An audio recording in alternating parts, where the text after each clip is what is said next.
বন্ধুরা, সবাইকে স্বাগত আমার সঙ্গে সময় ইউটিউব চ্যানেলে।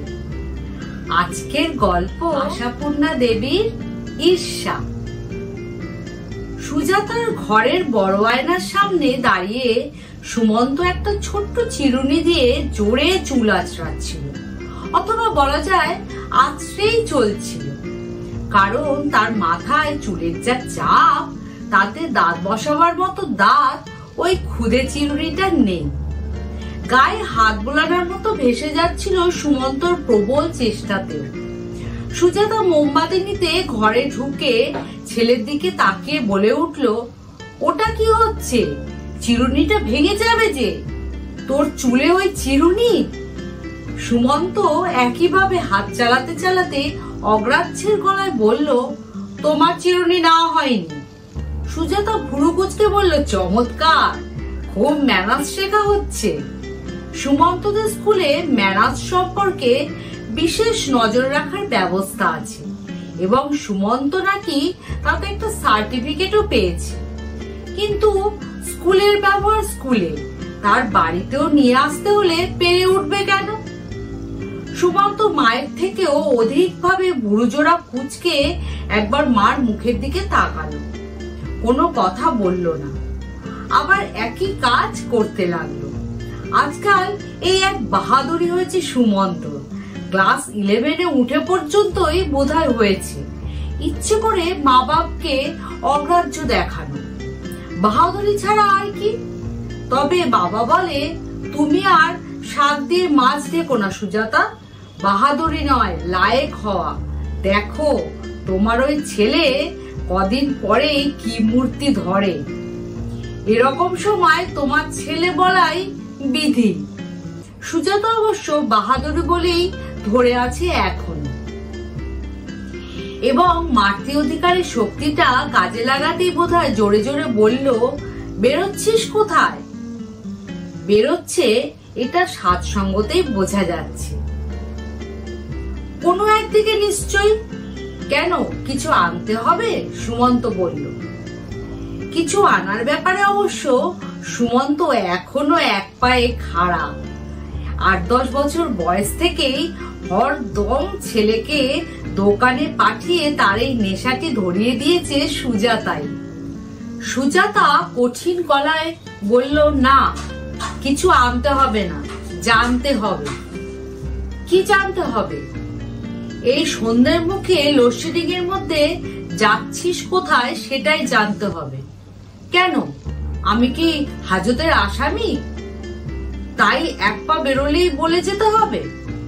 বাহ, চমৎকার, ক্রমশই বেশ বলচাল শেখা হচ্ছে। তোর বাবা এখনো কোথাও বেরোলে বলে বেরোয় দেখিস না?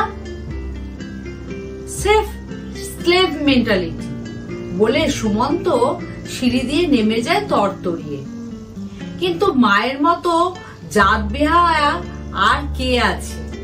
তাই সুজাতাও সঙ্গে সঙ্গে নেমে যায় 2-4 সিঁড়ি, চেঁচিয়ে বলে, বেশি দেরি করবি না কিন্তু, আকাশটা দেখ, দারুণ বৃষ্টি আসছে। কথার জবাব অবশ্য পায় না সুজাতা। ঘরে চলে এসে ভাবলো সুজাতা বাপের মতো আকৃতি পাচ্ছে, কিন্তু প্রকৃতিটা তো পাচ্ছে না। শ্রীমন্তর মধ্যে কত শান্ত, সভ্য, নির্বিরোধী ভাব। কাউকে উঁচু কথাটি বলতে জানে না। এই তো নতুন বাহাদুরিতে ছেলে তো শুধু মাকে কেন, বাপকেও ডোন্ট কেয়ার ভাব দেখিয়ে মজা পায়।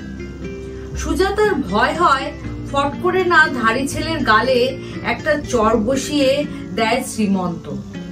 কিন্তু তেমন ভয়ঙ্কর ঘটনা ঘটে না। মন্তব্য করে সরে যায়, ভালো ভালো, শিক্ষা দীক্ষা ভালোই হচ্ছে, ইংলিশ মিডিয়াম স্কুল তো। এই ব্যঙ্গটুকু অবশ্য সুজাতার উদ্দেশ্যে। 4 বছর বয়সী ছেলেকে পাড়া স্কুলে ভর্তি করে দিয়েছিল শ্রীমন্ত, যে স্কুলে নিজে পড়ে বড় হয়েছে। তখনও তো শ্রীমন্তর মা দিব্যি ডাঁটে। পাড়ার স্কুল বলে সুজাতা একটু খুঁতখুত করায় সতেজে বলেছিলেন, কেন, ওই পাড়ার স্কুলে পড়ে কি মন্ত আমার অমানুষ হয়েছে? তোমার ছেলে যদি আমার ছেলের মতো হয় তাহলেই পড়তে যেও বাছা। তবু 2 বছর পর থেকে সুজাতা ইংলিশ মিডিয়াম বলে এমন অস্থির হলো, শাশুড়ি নিজেই বললেন, তবে দে বাবা, ছেলেকে সাহেবের স্কুলে ভর্তি করে দে। বৌমার যখন এত ভয় ভাবনা, বাংলা স্কুলে পড়লে ছেলে বিলেত যেতে পারবে না, দিল্লি বোম্বে চাকরি পাবে না, শেষে আবার হয়তো তোকে দুষবে, মার প্ররোচনায় পড়ে ছেলেটার পরকাল খেয়ে রেখেছো তুমি। জোস সতেজ কথাবার্তা ছিল মহিলার, হয়তো সেজন্যই শ্রীমন্ত স্বভাবটা এত শান্ত শান্ত। বলতে গেলে মায়ের আওতাতেই তো জীবনটা কাটলো। মায়ের অসুখের সময় শ্রীমন্তর অস্থিরতা দেখে চিন্তাও প্রকাশ করেছে।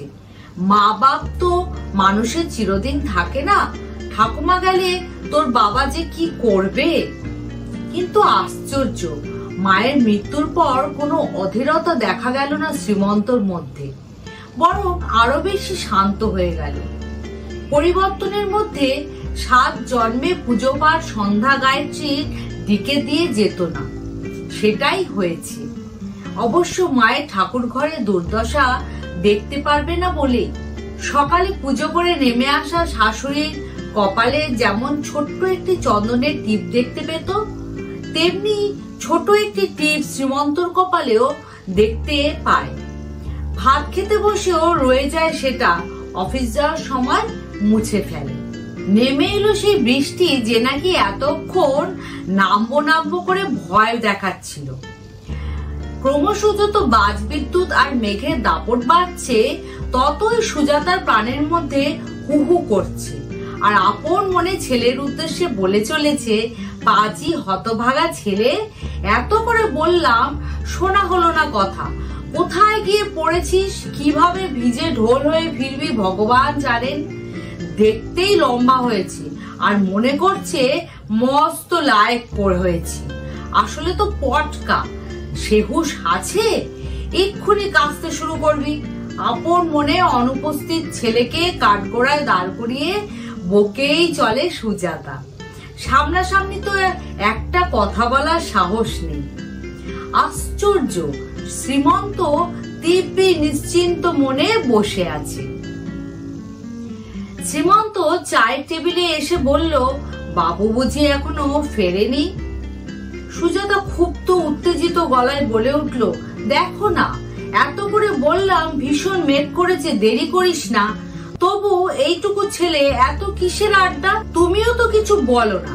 মায়ের শত কথায় কাজ হয় না, বাপ একটা ধমক দিলে কাজ হয়। ধমক? শ্রীমন্ত চায়ের কাপটাই কপালে ঠেকিয়ে নমস্কারের ভঙ্গি করে বলে, তোমার ওই হিরো ছেলেকে আমি দেব ধমক? বলে নিশ্চিন্ত ভাবে চায়ের কাপে চুমুক দিতে থাকে। কড়কড় করে আবার বাজের শব্দ। সুজাতা অস্থির হয়ে জানলা খুলে দেখতে যায়। শ্রীমন্ত বলে, ওটা কি হচ্ছে? ঘর যে ভেসে যাবে। খুব নিশ্চিন্তি মানুষ বাবা, ছেলেটা কোথায় কি করছে? কি আশ্চর্য, পাগল তো নয় যে ওই সময় রাস্তায় থাকবে, আছেই কোথাও বন্ধুর বাড়ি টাড়ি আটকে পড়েছে। এত ভাবনা করছো কেন? এ কথায় আবার রাগ এসে যায় সুজাতার। মনে হয় খুব একটা বিপদে পড়ে ভিজে নিয়ে বাড়ি আসে সুমন্ত, তবে জব্দ হয় লোকটা।